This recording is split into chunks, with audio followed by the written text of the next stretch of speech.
बिस्मिल्लाहिर्रहमानिर्रहीम, अस्सलाम वालेकुम। तो प्यारे दोस्तों, कैसे हैं आप लोग? उम्मीद करता हूँ तमाम भाई खैर खैरियत से होंगे। आप ये देख सकते हैं मेरा हाई क्वालिटी का सिंधी लाखा चूज़ा है जी ये, और इसका हुआ गला ख़राब। इसके गले से खड़खड़ की आवाज़ आ रही है और आवाज़ इसकी बहुत यानी कि अच्छे तरीके से नहीं निकल रही। बहुत अच्छी हाइट का और बहुत ज़बरदस्त चूज़ा है।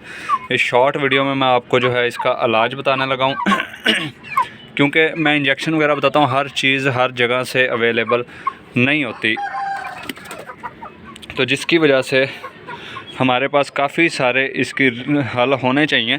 ज़रूरी नहीं कि एक ही दवाई से आप बार बार इसका इलाज करें। वो दवाई अगर किसी को उसकी एरिया में से नहीं मिलती, अक्सर ये परिंदों वगैरह का शौक़ है गांव वगैरह का ना, खुले इलाके का, तो हर जगह पे मेडिकल स्टोर मौजूद नहीं होता। जो एक्सपेंसिव दवाइयाँ या बहुत रेयर दवाइयाँ, वो मेडिसिन नहीं मिलती अक्सर हर जगह से, तो देसी इलाज का भी पता होना चाहिए।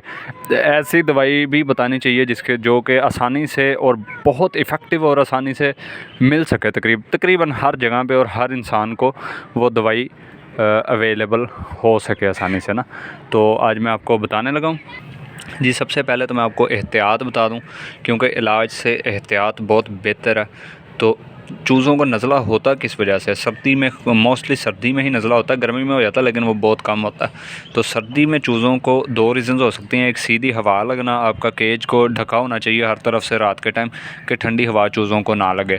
दूसरा, धूप में चूज़ों को ना निकालना। और तीसरा जिस टाइम धूप निकली हो ना, बेशक ठंड ही हो लेकिन धूप में आप चूज़ों को खोलें, आज़ाद करें, उन्हें फिरने दें, क्योंकि धूप में विटामिन सी होता है। दूसरा, जो धूप की सूरज की अल्ट्रा वायलेट रेज़ होती हैं, वो बैक्टीरिया मारती हैं, हर किस्म के जर्म्स को ख़त्म करती हैं, ठीक है। और तीसरा, उनके जो केज के अंदर पानी पड़ा हो उसे ठंडा ना होने देना। रात को आप पानी निकाल दें, सुबह सुबह ताज़ा पानी या हल्का सा गर्म करके पानी उसके अंदर रखें जो वो पिएँ। मिसाल के तौर पे जब अगर शदीद ठंड के अंदर आप ठंडा पानी पी लें तो आपका क्या हाल होगा, आप सोचें ज़रा। बिल्कुल इसी तरीके से बेचारे परिंदों के साथ होता है, इसलिए ठंडा पानी उन्हें ना पिलाएं। पानी हमेशा गर्म करके रखें या रोज़ वक्तन फ़वक्तन चेंज करते रहें पानी, ठीक है। अब मैं आपको बता देता हूँ इसका इलाज, एहतियात मैंने आपको बता दी। ये है जी आयोडीन सिरप। ये बेसिकली नज़ले के लिए है, लेकिन ये बहुत इफ़ेक्टिव है। ब्रूफन, कालपोल, पैनाडॉल, उन सबसे बेहतर नज़ले के लिए ये सिरप है। इसका आप ड्रॉपर में 3 कतरे सिर्फ दें, 2 या 3 कतरे एक मुर्गी को आप दें। अगर छोटा है तो उसे 1 कतरा दें, अगर चूज़ा है छोटा तो इंशाल्लाह ये बहुत इफ़ेक्टिव है। ये आप ट्राई करके देखें। इसके अलावा और वीडियो मैं दूसरी दवाइयों पे भी बना चुका हूँ और इंशाल्लाह और भी बना दूँगा।